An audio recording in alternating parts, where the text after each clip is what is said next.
As the sun began to set, it cast a warm glow over the parking lot, where Martin Luther sat in his car, waiting for his wife to finish her shopping.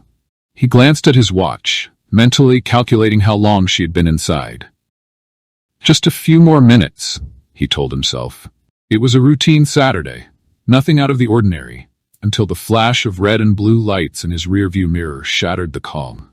A patrol car pulled up behind him, its engine rumbling. Martin's fingers tightened around the steering wheel as an officer stepped out. Instinctively, Martin sensed something was wrong. This wasn't just a routine check. The officer approached with suspicion in his eyes, his hand hovering uncomfortably close to his holster. Martin took a deep breath, his heartbeat quickening, a silent warning in his chest. He had been in situations like this before, looked at like he didn't belong. But today felt different. There was an air of hostility that thickened as the officer drew closer. Martin had no idea yet that what was about to unfold in the next few moments would test every ounce of his patience and change both of their lives forever. Martin's pulse quickened, but he kept his expression calm. This wasn't his first encounter with law enforcement, but something about the way this officer moved, slow, deliberate, eyes scanning Martin as if he were guilty of something, sent a chill down his spine. He lowered the window halfway as the officer stopped just short of the driver's side. The badge on his chest read, Officer Jack Kramer. He stood there, silent for a moment, eyes narrowing, as if sizing up a threat. "Evening, officer." Martin greeted him calmly, keeping his hands on the wheel where they could be seen. "Is there a problem?" Jack tilted his head, his face unreadable, though the tension in his body was obvious. He glanced into the back seat of Martin's car, his eyes darting from side to side. "What are you doing here?" Jack asked, his voice cold and clipped. There was no greeting, no explanation, just a demand. Martin raised an eyebrow, taken aback by the officer's tone. "I'm waiting for my wife. She's in the store," he replied, keeping his voice steady. "Is that a problem?" Jack ignored the question, his gaze still sweeping the car's interior, as though expecting to find something incriminating. "We've had reports of suspicious activity in the area," he said, his hand moving to rest on the grip of his gun. "You mind stepping out of the vehicle?" Martin's jaw tightened. He'd heard that line before. Suspicious activity. It was code for, "I don't trust you." His mind raced, weighing his options. There was no reason for him to get out of the car. He hadn't done anything wrong, but he knew how quickly things could escalate if he refused. "Officer, I don't see any reason for this. I'm just sitting here, waiting for my wife," Martin repeated, his voice still calm but firmer now. Jack's expression darkened, impatience flickering across his face. "I said, step out of the vehicle." Martin sighed, sensing the growing tension. He didn't want to escalate the situation, but the officer's demand made it clear this wasn't about suspicious activity. It was about something deeper, something uglier. "I'm not resisting," Martin said, raising his hand slightly, "but you haven't given me a reason why I need to get out of the car." "I'm not doing anything illegal." Jack's jaw clenched, his patience wearing thin. "I don't need to explain myself to you. Step out of the car.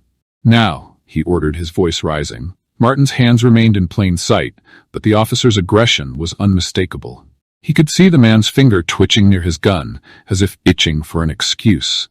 The situation was slipping fast. Martin could feel the air thickening, the sense of danger mounting. Taking a deep breath, he reached for the door handle, moving slowly, deliberately, to avoid any sudden movements. He didn't want to give the officer any reason to act on the tension simmering between them. As soon as Martin cracked the door open and stepped out, Jack was on him. He grabbed Martin's arm, twisting it behind his back with unnecessary force. "Turn around," Jack ordered harshly, pushing Martin against the side of the car. Martin winced at the pressure on his arm, his body pressed hard against the vehicle. "Officer, this isn't necessary," Martin said through gritted teeth. "You're making a mistake." Jack wasn't listening. His breath was heavy, and his eyes flickered with something close to anger, or perhaps fear. "You think you can sit here like you own the place? I don't care who you're waiting for. You don't belong here," Jack hissed, his voice low and filled with venom. Martin froze. There it was, the truth that had been hanging in the air between them since the moment the officer had pulled up. "You don't belong here." It wasn't about suspicious activity. It wasn't about the neighborhood. It was about Martin. His presence. His skin. "I don't belong here?" Martin echoed, his voice calm but carrying an edge now. "I live in this city. I've lived here for years." Jack's grip tightened on Martin's arm, his frustration boiling over. "You think I haven't heard that before? I know your type, always got an excuse, but not today." Martin turned his head slightly, meeting Jack's eyes. "My type?" he asked quietly. "And what type is that, officer?"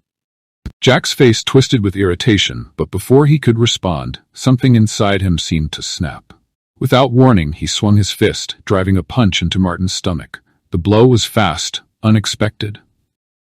Martin staggered, the air knocked out of him. He gasped, clutching his side, trying to catch his breath. What the hell was that for?" he managed, his voice rasping. Jack stepped back, breathing heavily, his face flushed. "You were resisting," he muttered, but the words sounded hollow, even to him. The punch hadn't been about resistance. It had been about control, about making Martin feel small, weak, powerless. Martin straightened slowly, his breath still ragged. As he did, he glanced down at the ground, where something had fallen out of his jacket pocket during the scuffle. It glinted in the fading sunlight, his military ID. Jack saw it too. His eyes widened as he bent down to pick up the small card. As he read the name printed on it, the color drained from his face. Major General Martin Luther. The words hung in the air like a slap to the face. Jack's mouth opened, then closed, his brain trying to process the magnitude of his mistake. "You're Major General Luther?" he stammered, the confidence in his voice evaporating. Martin straightened fully, standing tall despite the pain radiating from his ribs. His eyes locked onto Jack's, cold and steady. "That's right," he said quietly. "And you just assaulted me for sitting in my car, waiting for my wife." A small crowd had begun to gather, murmuring now, some with their phones out, recording everything. A few people were starting to shout, their voices rising in disbelief as the scene unfolded. Jack took a step back, the gravity of his actions sinking in. His hand shook as he dropped the ID on the ground, unable to meet Martin's eyes. "I didn't know," Jack mumbled, his voice barely audible. "I didn't." "You didn't ask," Martin interrupted, his voice hard. "You didn't give me the chance to explain. You assumed, and then you acted. And now you have to deal with the consequences." Jack's face paled even further as the weight of those words settled on him. The crowd was growing louder, more restless. He could feel the eyes on him now, the judgment in their stares, the cameras capturing every second of his shame.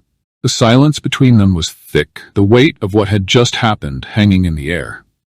Martin could see the panic creeping into Officer Jack's eyes, the sudden realization that he had crossed a line that couldn't be uncrossed. The murmurs from the crowd had grown louder, more restless, their phones capturing every second of the unfolding drama. But then, a voice cut through the tension, clear, sharp, authoritative. "What's going on here?" Martin turned, wincing slightly from the pain in his ribs, to see his wife, Serena, stepping out of the store, bags in hand, her face tight with concern. She was staring directly at Officer Jack, her eyes narrowing as she saw her husband clutching his side. Jack looked between Martin and Serena, his confusion deepening. The woman walking toward them was well-dressed, composed, her posture exuding confidence. There was something about the way she carried herself that unsettled him even more. "Is there a problem, officer?"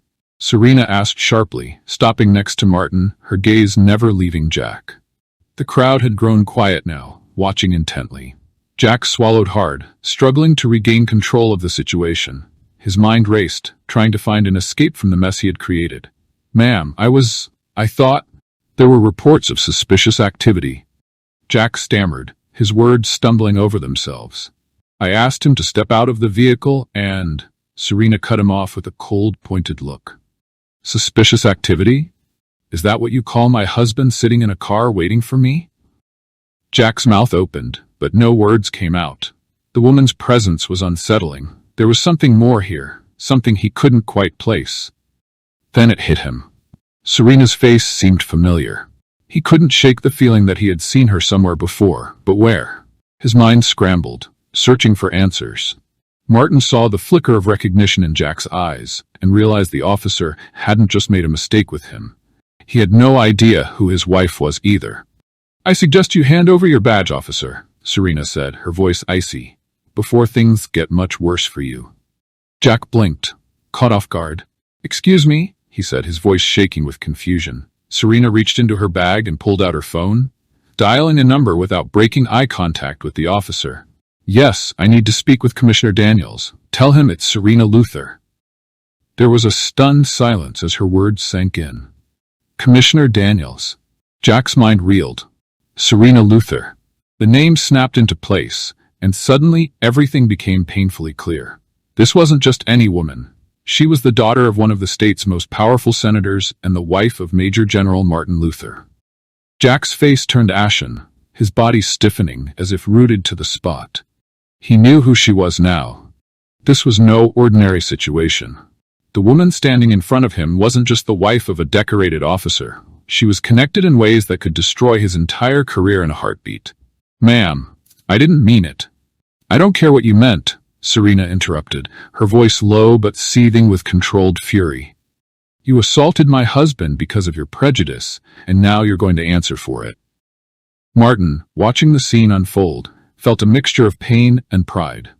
His wife had always been the one with the sharpest words, the one who could cut through any situation with her intelligence and presence.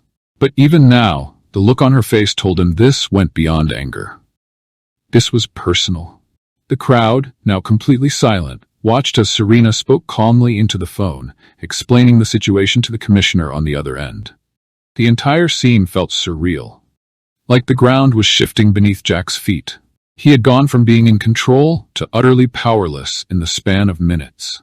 Suddenly, the sound of police sirens filled the air again, as 2 more patrol cars pulled into the parking lot. But this time, the situation had completely flipped. The officers who stepped out took one look at the scene.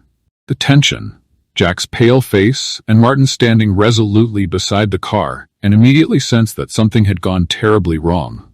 One of the officers cautiously approached Jack, concern etched on his face. Kramer, what's going on here? The officer asked, his tone sharp. Jack swallowed, his voice barely above a whisper. I made a mistake. The senior officer frowned, his gaze shifting from Jack to Martin and Serena, then back to Jack. A mistake? He repeated, before turning respectfully to Martin. Sir, is everything all right here? Martin exhaled slowly, his anger simmering just beneath the surface. I was sitting in my car, waiting for my wife. Your officer here decided that was enough reason to assault me. The senior officer's expression hardened. He shot a stern look at Jack. Officer Kramer, I need you to step back and hand me your badge. Jack looked like he wanted to protest, but the weight of the situation had finally sunk in. His hands trembled as he unpinned his badge from his uniform, handing it over with shaking fingers. His career was unraveling in front of him, thread by thread. Then, just as the tension seemed ready to break, a voice from the crowd shouted, "Wait, look!" Everyone turned toward the voice. A man at the back of the crowd held up his phone, showing a video he had been recording. "Look at this," he called out, stepping forward. It wasn't just an arrest. This officer punched him for no reason. The crowd gasped as the footage played back, showing a crystal-clear image of Jack driving his fist into Martin's stomach. The senior officer's face darkened as he watched. "Is this true?" he demanded, turning to Jack, his voice cold as ice. Jack's face went pale again. He stammered, trying to explain, but no words came out. The situation had completely shifted. What had begun as a simple encounter had spiraled into something far more serious. And now, with the truth exposed for everyone to see, there was no escaping the consequences. Just as Jack braced himself for what was coming next, Martin spoke, his voice calm but commanding. "I'm not pressing charges." The crowd murmured in surprise, and even Serena turned to her husband, her eyes wide. "Martin, are you sure?" Martin nodded slowly, his gaze steady as he looked at Jack. "He's going to lose his badge.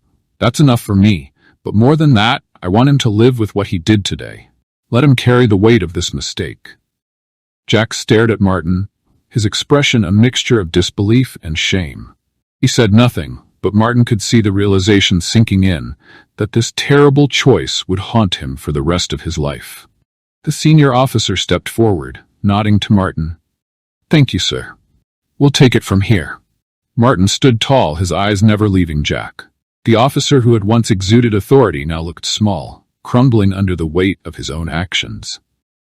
As the senior officer escorted Jack away, the crowd began to disperse, murmuring amongst themselves as the reality of what had just happened lingered in the air. Serena turned to Martin, her expression softening with both pride and concern. "Are you sure about this, Martin? You could have pressed charges. He would deserve every bit of it." Martin let out a deep breath, his hands still resting lightly against his side. "He deserves to live with what he's done. Sometimes that's a far heavier punishment than anything the law can provide. Besides, I'm not going to let his ignorance drag us through the mud." She touched his arm gently. "You've always been the bigger man, Martin, even when they don't deserve it." He turned to her and offered a small smile, though the pain in his side still lingered.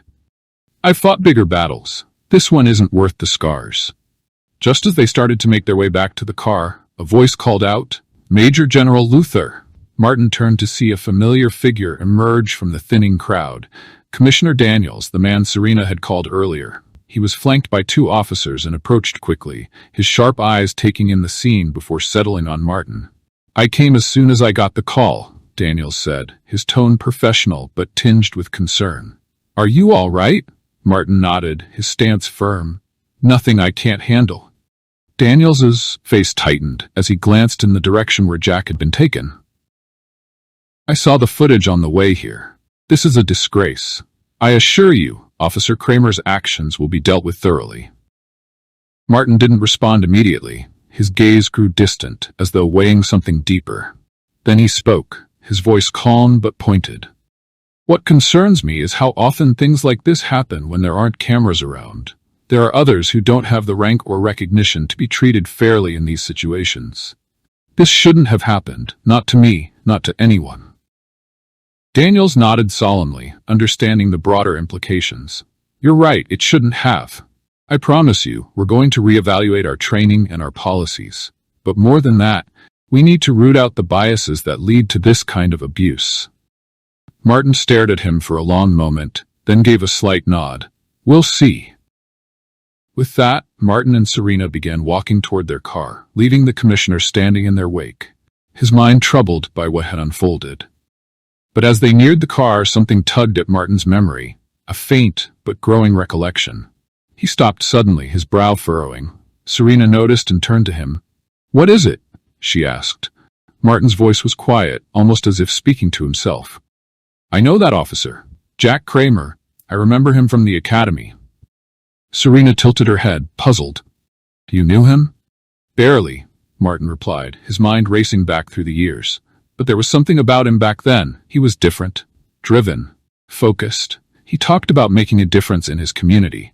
It doesn't make sense how he ended up here, doing this." Serena's expression shifted, intrigued. "What are you thinking?" Martin's eyes narrowed as the pieces began to fall into place. Something changed in him. "This isn't just about a bad cop. This feels personal. I need to know why he singled me out." Serena stared at him, her mind racing too. "Do you think he targeted you deliberately?" "I don't know yet," Martin admitted, "but I intend to find out." He couldn't shake the uneasy feeling gnawing at him. The way Jack had approached him, the aggression, it didn't feel like a random encounter. There had been something calculated behind it, as if Jack had been waiting for this moment. His mind kept circling back to their brief connection years ago at the academy. Serena's voice broke through his thoughts. "What are you going to do?" Martin looked at her, his eyes sharp with determination. "I need to find out what happened to him. People don't just change like that without a reason. Something pushed him over the edge." They climbed into the car, but instead of heading home, Martin steered the vehicle toward his office. Serena raised an eyebrow but didn't question him. She knew her husband too well. Once Martin had a lead, he wouldn't let it go until he uncovered the truth. The drive was quiet, the city lights casting a faint glow as they sped through the streets. When they reached the army base, Martin parked and made his way to his office. His rank gave him access to records most people couldn't touch, and tonight he intended to use every resource available to him. Serena followed him inside, sitting quietly as Martin began searching the database. He started with Jack's name, pulling up his service records. A series of documents appeared on the screen, detailing Jack's early years in law enforcement, commendations, strong performance reviews, community service. But then, something changed. The first red flag appeared in a disciplinary report dated 3 years ago. Martin's eyes narrowed as he read through it. Excessive use of force during a traffic stop. A black man, unarmed. The incident sounded painfully familiar, but Jack had been let off with only a warning, his record otherwise clean. Looks like this isn't the first time, Martin muttered, scanning further. Then another document appeared, dated just over a year ago. A suspension for improper conduct. This time, the case involved harassment. The details were vague, but the incident had occurred in a predominantly black neighborhood. Jack had been put on leave, but after a few months, he was quietly reinstated. Serena frowned. So he's been a problem for a while, but no one's done anything about it? Martin leaned back in his chair, his expression dark. Seems like it, but that still doesn't explain why he targeted me. He continued digging, and then something caught his eye. A personal file. It was restricted, but Martin's clearance allowed him access. He clicked on it, and a series of scanned documents appeared. One of them, an old academy roster, listed Jack Kramer's name alongside Martin's. But there was something else. A note in the file mentioning Jack's brother, Stephen Kramer. Martin's stomach dropped as the memory hit him like a freight train. Stephen Kramer had been one of the recruits in Martin's unit during his early years in the military. A bright young man, eager to serve, but reckless. Stephen had been involved in an incident overseas, a mission gone wrong. His actions had put the entire unit at risk, and in the aftermath, he had been discharged from the army. Martin had been part of the investigation that led to Stephen's discharge. It all made sense now. Jack had harbored a grudge for years. He blamed Martin for his brother's downfall. Stephen Kramer, Martin said aloud, his voice heavy with realization. Serena's eyes widened. That's his brother? Martin nodded, his jaw tightening. I had to report him. It wasn't personal. It was about the safety of the unit. But Jack must have seen it differently. Serena leaned forward, her voice soft but firm. So that's why he went after you today? He's been carrying this resentment for years. Martin clenched his fists, his mind racing. This wasn't just about racial profiling. He's been waiting for a chance to settle a score. The next day, Martin knew he had to confront Jack. But he couldn't just walk into the precinct. He needed to approach carefully to understand exactly what Jack's endgame was. Martin made a call to Commissioner Daniels, requesting a private meeting. He explained everything he had uncovered, the connection between Jack and Stephen, the incidents in Jack's record. I knew something was off, Daniels said, his voice laced with frustration. But I didn't know about his brother. That explains a lot. I need to talk to him, Martin said firmly. Face to face, but not in public. I want to hear him out, get to the bottom of this before it spirals further. Daniels agreed, arranging for Martin to meet Jack at a secure location, a neutral ground where neither man would have the upper hand. The meeting was set in a quiet office inside the precinct. When Jack walked in, his face was drawn, his eyes shadowed with the weight of everything that had happened. He no longer looked like the aggressive cop who had assaulted Martin the day before. Instead, he looked like a man haunted by his own demons. Martin remained calm, though the tension in the room was thick. Silence hung in the air for a long moment before Martin spoke, his voice steady yet sharp. I know about your brother. Jack flinched at the words, his fists clenching at his sides. You ruined his life. No, Martin replied quietly but firmly. Stephen ruined his own life. His actions endangered the entire unit. I did what I had to do to protect everyone. This wasn't about you or me, it was about keeping people safe. Jack's eyes were hard, but beneath the anger, there was something else. Something broken. You think you're so righteous, don't you? Walking around with your medals, your rank, like none of this touches you. Martin leaned forward slightly, his gaze fixed on Jack.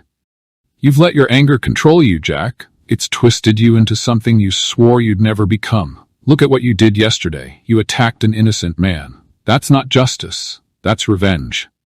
Jack looked down, his breathing heavy, his shoulders slumped. I didn't mean for it to go this far. But it did, Martin said softly, his tone less sharp now.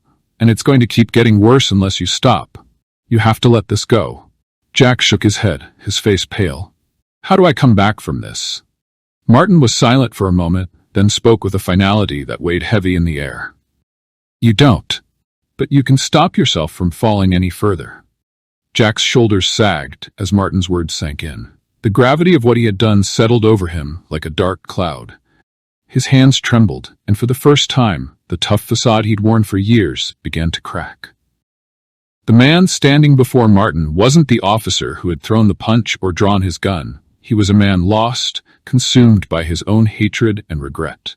I didn't set out to be this person, Jack muttered, his voice barely audible. I wanted to make a difference, to protect people. But somewhere along the way, you lost yourself, Martin finished for him. Anger does that to a man. It blinds him to everything else. Jack's breath hitched as he clenched his fists tighter. I couldn't stop thinking about Stephen after he was discharged. He spiraled. It was like he wasn't my brother anymore. He blamed everyone but himself. But deep down, I blamed you. You were the one who reported him. I thought if I could bring you down, it would make things right. Martin studied him for a long moment, his expression unreadable. And did it? Jack shook his head, tears welling up in his eyes. No, it didn't fix anything. It just made me more of a monster than he ever was. The silence that followed was heavy, filled with years of unresolved anger and regret. Martin could see the broken man standing before him. Not just a bad cop, but someone who had let his emotions rot him from the inside out. His voice softened, though it still carried the authority of someone who had seen war and survived it. Jack, I don't know how you rebuild from here, but you've got to own what you've done. It's the only way forward.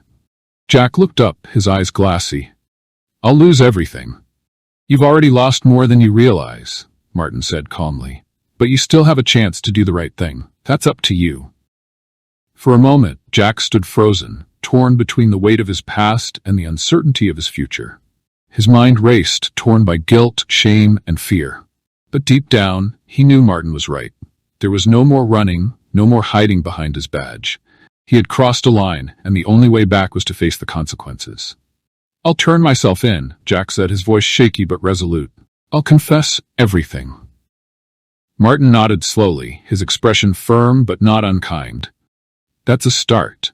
As Jack walked out of the room, flanked by two senior officers who had silently observed the conversation, Martin let out a long breath. The tension in his shoulders eased slightly, but the storm inside him was far from over. The memory of that punch still lingered in his mind, not because of the pain, but because of what it represented. A system that had allowed people like Jack to fester in their hatred, unchecked and unchallenged. Outside the precinct, Serena had been waiting, pacing nervously. When she saw Martin emerge, she rushed over, her face a mix of worry and relief. How did it go? She asked, searching his face for answers. Martin gave her a small nod. It's over. He's turning himself in. Serena exhaled deeply, taking his hand. And you? Are you okay? Martin glanced back at the building, then at her, his eyes softening. I'm fine, but this isn't just about me, Cass. There are too many Jacks out there. Too many people carrying grudges, letting their biases destroy lives. I can't fix that in a day.